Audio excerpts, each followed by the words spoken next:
Okay, so when you access your lab, you select all contents and go to all topics or all labs, any of the two. Oh, all topics rather. So it will give you this, something like this. Alright. So we've treated SQL injection to some extent. So now we are moving on with to authentication. Okay. Let me close the previous tab there. Okay, so you just select go to topics. Okay, so we get to talk a little bit about authentication vulnerabilities, what it is, the concept, how we can check the vulnerabilities, how to check if a website is vulnerable to authentication attacks, and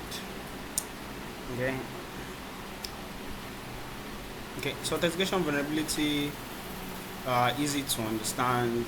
Authentication vulnerability can allow attackers to gain access to sensitive data and formalities. Okay, they expose additional attack surface for further exploits. Okay, all right. So let's take a look at how it works. Okay, so the most common authentication mechanism used by websites. Okay, this is talking about the things that this lab will explain to us. So in this section, we explain the most common authentication vulnerabilities that are introduced by improper implementation and all that. So let's take a look at. You can see this is an attacker. This is the target, and forgot password. It's just this diagram is just telling us how it works. Probably a user, and I look at all labs, all topics, so you'll be able to access all labs.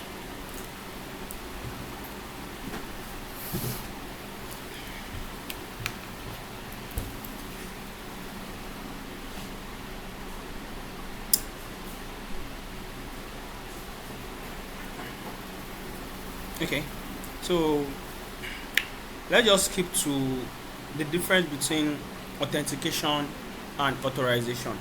People always mistaking the two, but we actually have differences. So for example, the definition is there. Authentication is the process of verifying that a user is who they claim to be. Authentication, then authorization involves verifying whether a user is allowed to do something. So it's very simple that way. So authentication is more of like the process of verifying that a user is who they claim. It's more about what you are. For example, authentication is like you trying to access your phone now. It's logged, and the phone requests you to put in your PIN or your password or your Face ID or your any of them. Okay, exactly. So yes, so that's authentication. It's authenticating. Authentication is for you to claim that you are the one. Exactly. So that authorization is you having access to it. Authorization is once you have been claimed, you have access to verifying whether you're allowed to do something. Like you can how do I explain better? Okay, so this is authentication. Authentication is more about who you are. Okay, authorization is what you can do. Okay, so for example, now this is my phone now. If I just pass my phone around and I'm using like a very weak password now, and you guys, and I say you should try one funny password, maybe I use 1 2 3. Maybe the first person that got the phone, principal, welcome.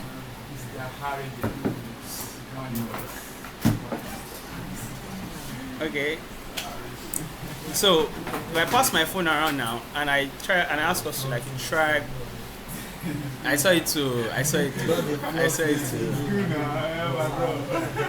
Into was injecting. It was injecting too.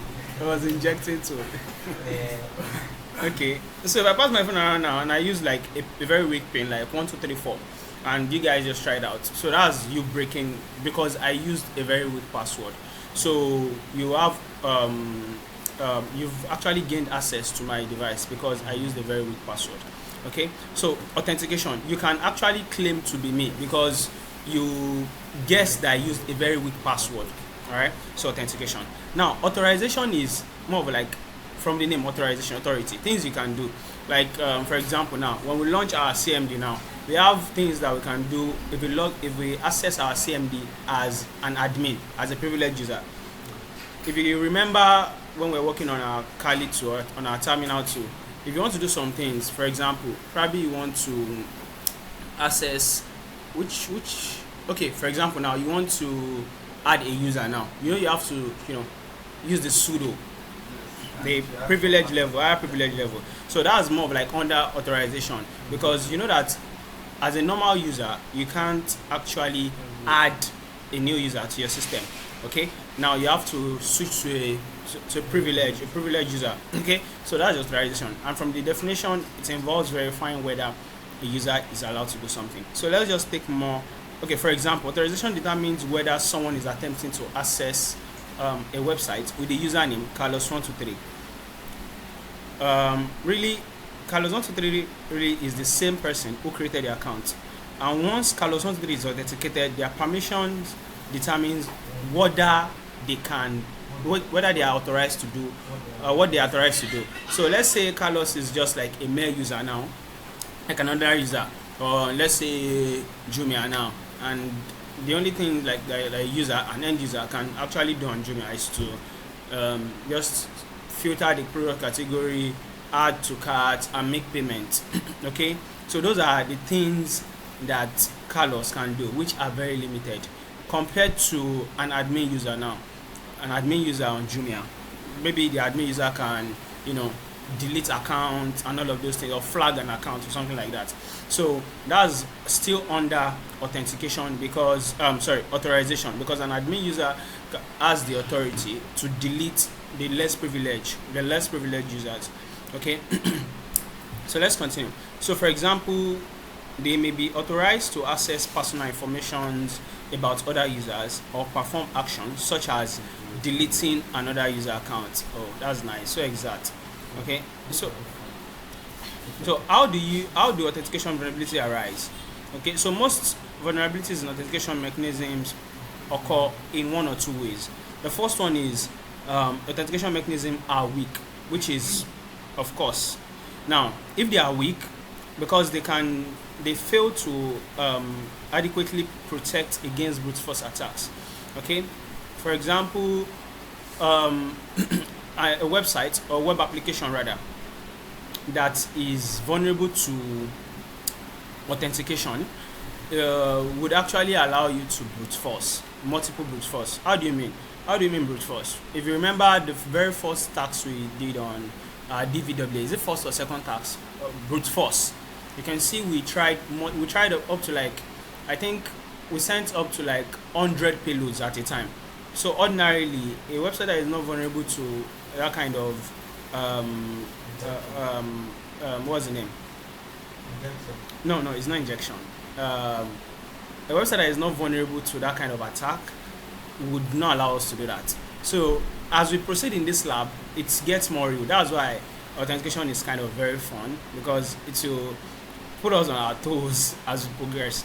Okay, so you can see that website is vulnerable because we are trying 100. If you go to a website like I don't know, maybe a very standard website like let's use Jumia for example, and you try to log in, or even Google itself, if you try to log in more than I think 2 or 3 times, it logs you out, because it believes that, okay, since you claim to be this person, why did you even forget your password? Why are you using a wrong password?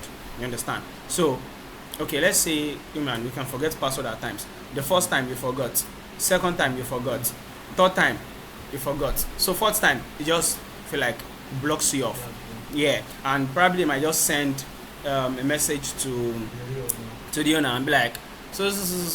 And Google, they will include the device that somebody is trying to, yes, from one iPhone, something, that kind of thing. Exactly.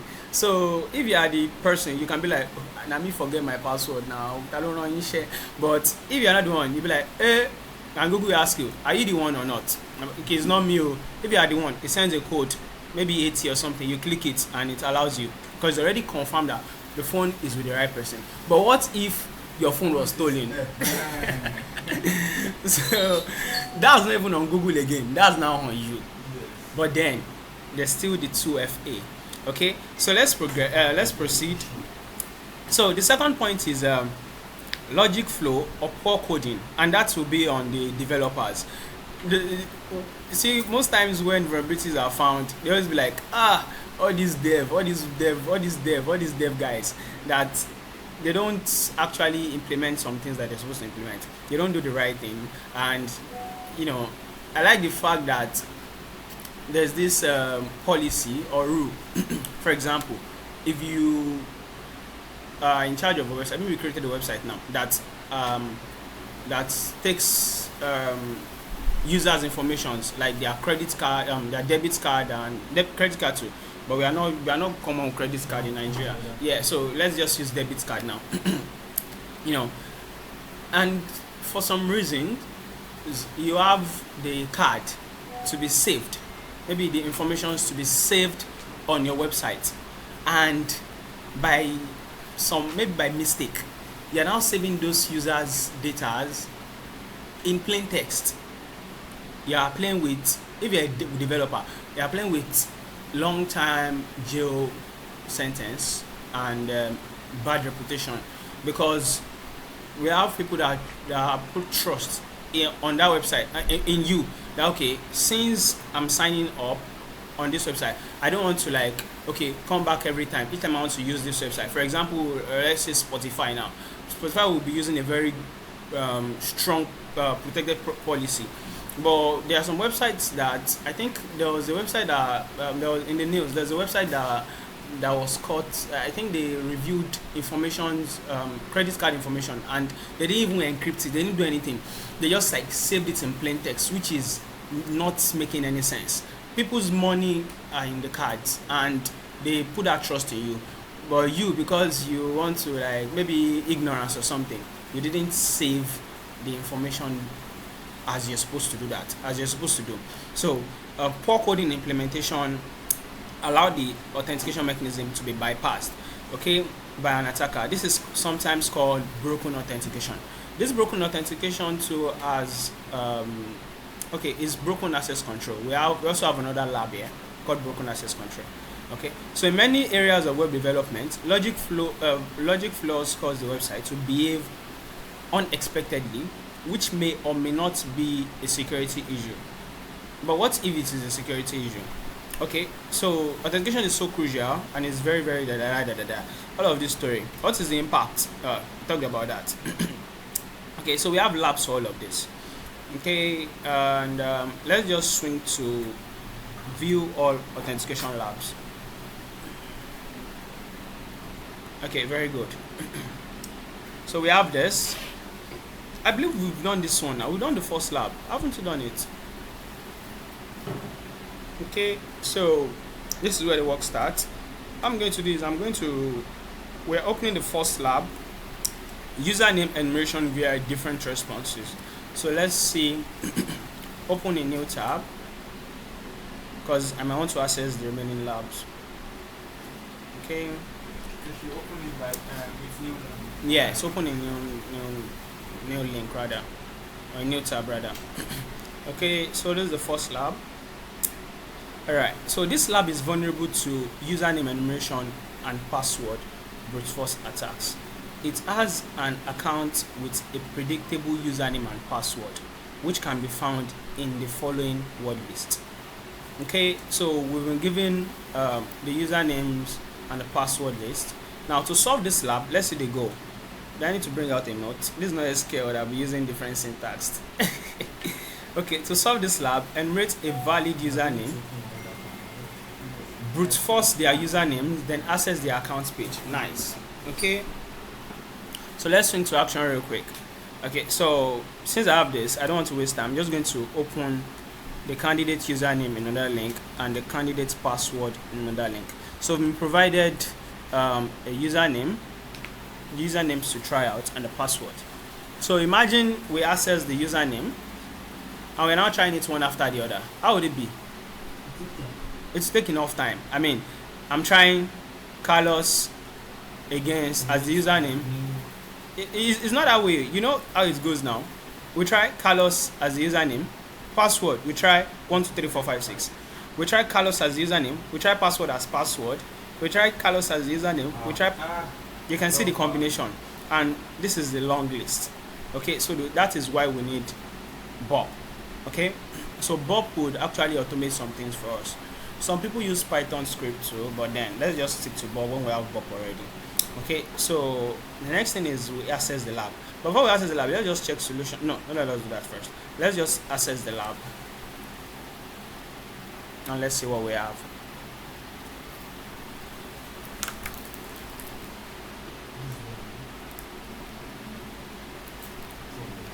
What's that?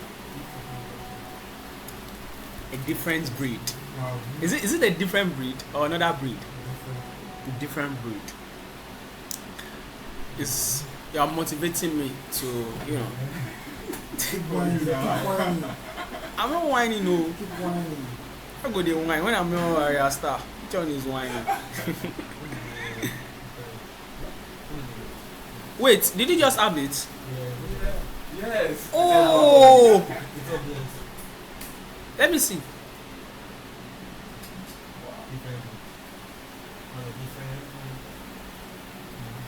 Mine will be different patterns. But I don't have the flesh to have that. At all, you know, go show. My own go be like where? So I go open my chest up and down. Very dark mass. Okay, you see all those people, they get the body. I don't get the body. They go be like taking inside. Be like they wear clothes for me. Okay, so let's access the lab. So we've been giving username enumeration via different responses. So what are we doing here? We're asked to. We've been told that the lab is vulnerable to username enumeration and brute force attack.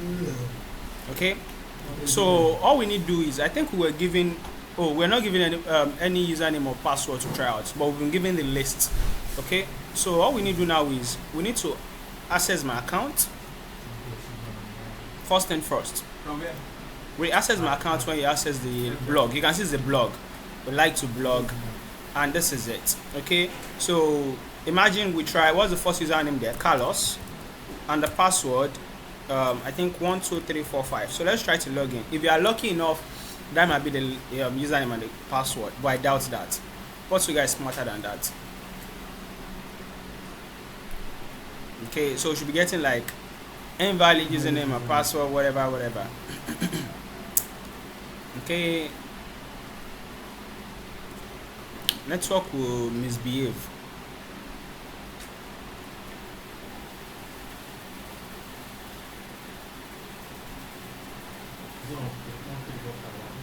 Yeah, you can just try any password. You just want to confirm if you can see we got invalid username. But why are we not getting invalid username or password? Should we say the password is correct? Let's see. Okay, so I'm going to, split my screen now. So we'll be able to have Bob running already. I can just wait for us while we launch that. Okay, then I would set my proxy to send all my requests to Bob. Okay, so I'm just going to post. Alright, so you can see we've been given list of usernames and passwords. Now, this is what we are doing now. We are sending our requests to Bob. Have you all done that? Yes. So if I just try to refresh to confirm that my request is being sent to Bob, I should be getting some sort of like, okay, I have a lot here. I'm just going to clear this. So it's fresh. Then I can just refresh and we should be getting, yes, I'm going to resend. So we should be able to grab my request here. It will be 200 or sort of. So you can see we send. You can see it's a post request. All right. So let's just put something like. Now the post request was the previous one. I think when we log in as Carlos. Okay. So let me just clear this off again, and we have a new one. So let me just refresh again. Okay, it's picking up that one. Okay. So let's just use a new one like Carlos. Hey, it's SQL, and let's try Quatsi. And let's log in. Mind you, you can use a different username or password. Be among those passwords. It doesn't have to be anything. That's what we are. We are asked to and username enumeration via different response. Clear the history for previous step. The reason I do that is so I'll be able to identify the new request I'm sending. You understand? As a matter of fact, you can just add to scope. We've done that now. Wow. 1, 2, 3. Hey, good. Alright, so let's log in. And you should be getting invalid whatever. So invalid username. Okay, now we just confirm that the website is not even telling us anything about the password. So we can just rely on the response that we are getting. Okay, so you can see we add a post request. Let me drag this up. Okay, so these are post requests, Carlos and Kwati. So you know what we do now. We send to the repeater. We can open this, and before I do that, I want to turn on my sandbox because I want to see what it looks like in the mini browser. So if I send this, we should be able to have whatever we're having here. So let me just, oh, this is not supposed to be here. I'm just going to close all tabs in group. Okay, all right, so let me send and let's see our response. Okay, we got a 200 response. It doesn't mean we are logged in. It just means, yes, the web app is responding that, okay, you try to log in, but no. Let's check our render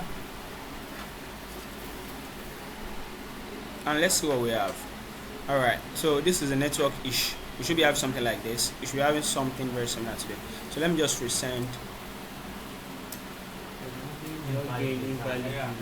Yes, invalid username.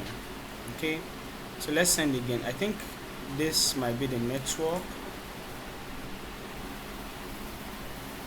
Okay, you just texted me. Yeah, have you? Okay, I have your number saved now. I don't know.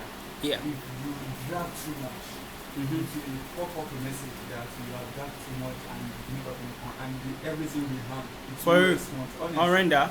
Yes. I don't think I've experienced that It's the before. only thing that I experienced such. Okay, so this is what we're having on the render. Okay, you can see I said this the other time. So if I try to log in again, invalid username. So from the lab we're asked to it's called username enumeration via different responses. So that means we are actually relying on the response. The response would actually determine if the username is correct or not.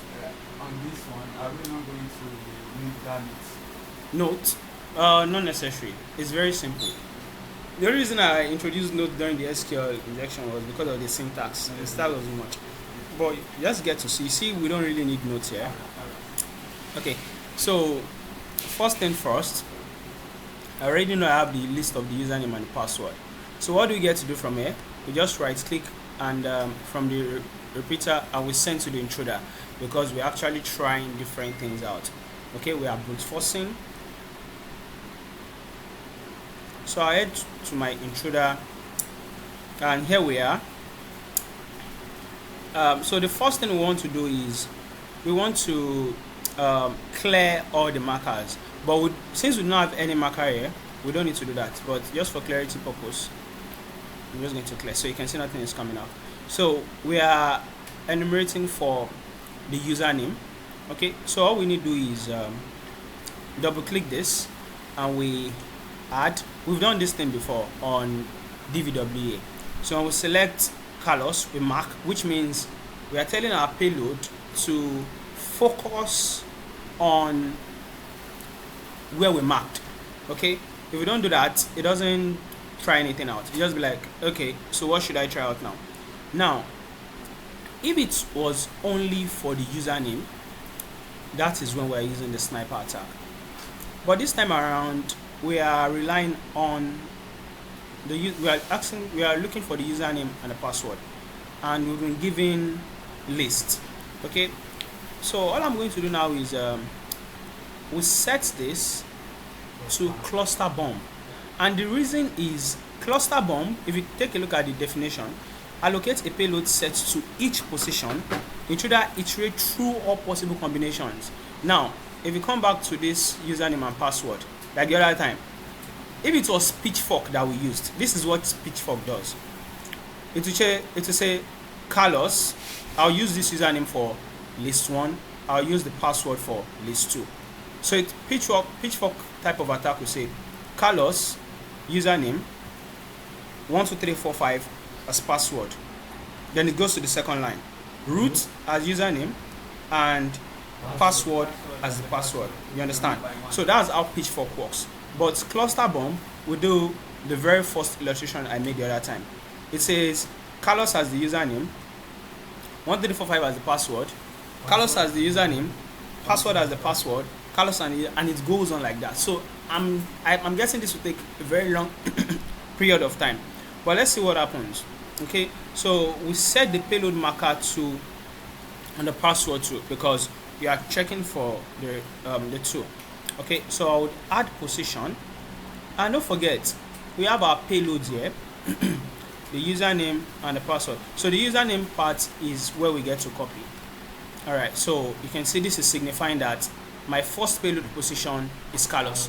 Yours might not even give you Carlos. Yours might give you just one, but you know that. Now, for example, if I select this 2, you can see it changes to 2. If I select this one, it changes to 1. So we set it to simple list because we've been given the set of the username. Okay, so I'm just going to copy all of this. Okay, I'm going to copy all of this.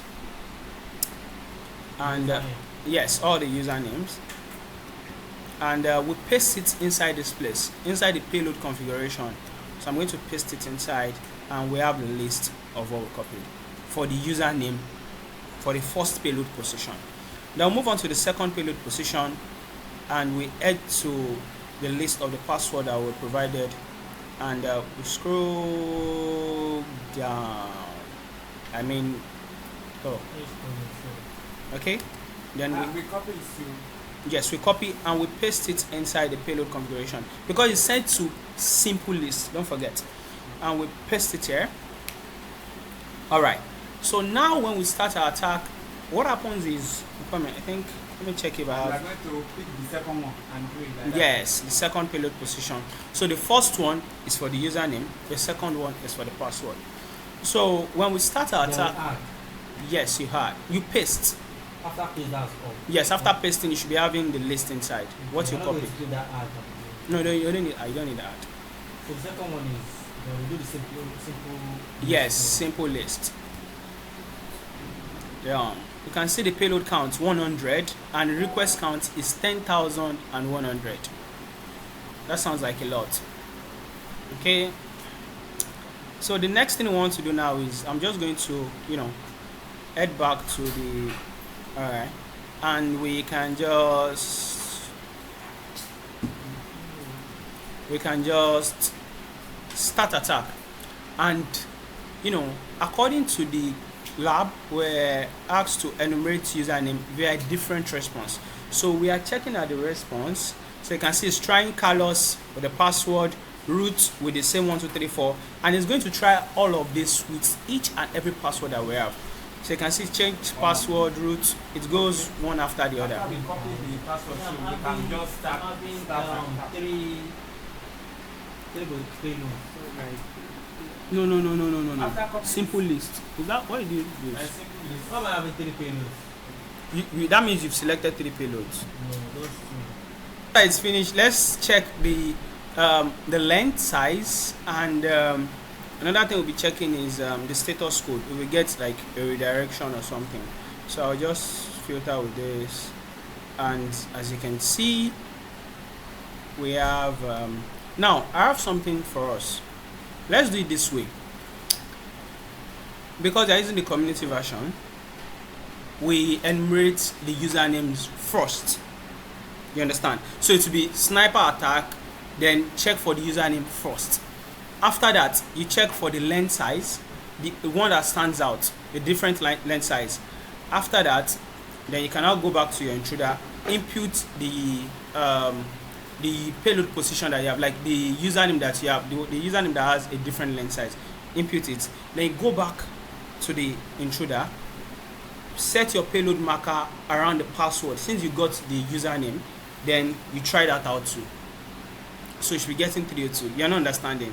Okay, I'll make it clear now. So for example, now mine is done. So the correct one should be 302. Yes, 302. you can see I have a different length size from others. You can see 3248, and the length size here is 193. So that is saying, let's check the response. You can see we got a redirection, and that means, so I'm just going to, I would request in browser, I would copy this, or since I know the username is application and password is 123321, so I'll go back to my, and I would say application and 123321, and let's log in and let's see if that's correct. And So, we have the lab solved. Okay, easy peasy. No more. Easy peasy. Now this is what I'm talking about. I'm just going to close this. I'll discard. Now let's get back to this. okay, we should close this one. You don't. So I'm going to clear the payload marker around this. Clear. Okay, so I'm left with Carlos now. This is what I was talking about. Now we set this to sniper because sniper attack is just for one payload position. So we set payload position to be sniper, and we have the username list here. Okay, now this should be faster. You can see it's just 101. So we are relying on the length. So I'm just going to start attack, and let's see what happens. Okay, that's another way I just figured out that would work. For those username. Yes, this is just for the username.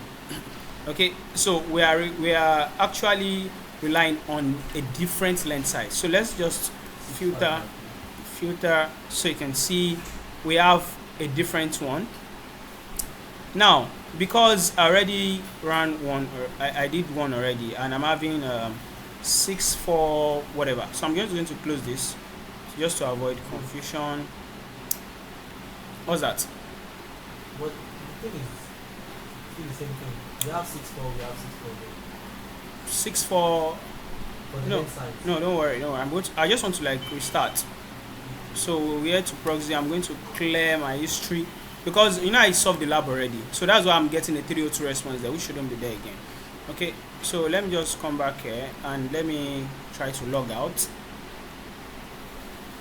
So if you are lost, you can pick it up from here. Okay, so I'll go to my account.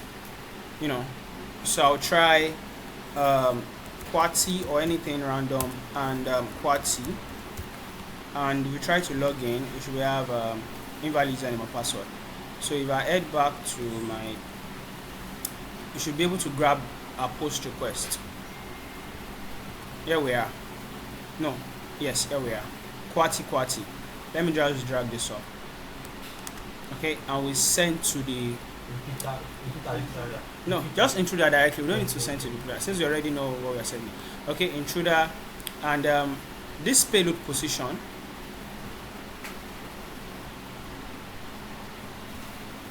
Okay, QWERTY, which is the username, because it's actually username enumeration, and we set our marker around it. Let me just bring this up. Now we have the list of the username. I'm going here to copy it, so you can try this out. It won't take time. It won't take as long as that. Okay, and since it's set to payload simple list, you can see it's not giving us the payload position because it's just one. All right, so we paste it in here, and you can just start attack immediately. Okay, so let's see what happens. All right. Ubera. Yeah. Okay, so let's filter by the length size. Of course, why are we not getting a 302? Why shouldn't we be getting a 302? Because this is a simple. Yes, this is a simple list, and because we don't even provided password and the password is not correct, so we wouldn't be saying anything like that. So if I just filter, you can see application just again. Okay, because the lab is solved, so you can see application is the username. Then all I need to do is I can just close this. There's another way around that. Then I'm going to clear the previous one. I'm going to clear all. Then yes, no, we first include the application, which is the username. All right, is this correct? application. Okay, then we set this to around what the password, because you already got the username already. Okay. Yeah, and the length size determine that. Okay, now sniper attack, and we clear this because it's the username that was there. So we copy the password list. Very good. We copy the password, not one of then we paste it inside. Okay, so now we'll be relying on a 302 response because we already know that the username is application. So we can just start attack and let's see what happens. Not that many. Not much, just 101 or something. Okay, so let's filter by length. You can stop that, or you can just cancel it because I figure so you can see the password is 123 whatever. If you come back to response, you can see we got a 302 response and the status code to is 302. Okay, and all we need to do is request in browser, or anyone request in browser, encourage session. We copy this and we head back to our browser and we open another tab and we paste it in here and we hit enter, and we should get redirected to solve the lab. Easy peasy again. One more time. Cancel this one then. Yes, cancel that one and run this one real quick. Out of 10,001, you know, go live here today. Okay, so that's how we have the first lab. So I believe we should have the first lab solved before today runs to an end. I mean, before we finish this class. That's basically taking 1 hour from our time. Okay, so I'm going to close all of this, and let's just wait for us to finish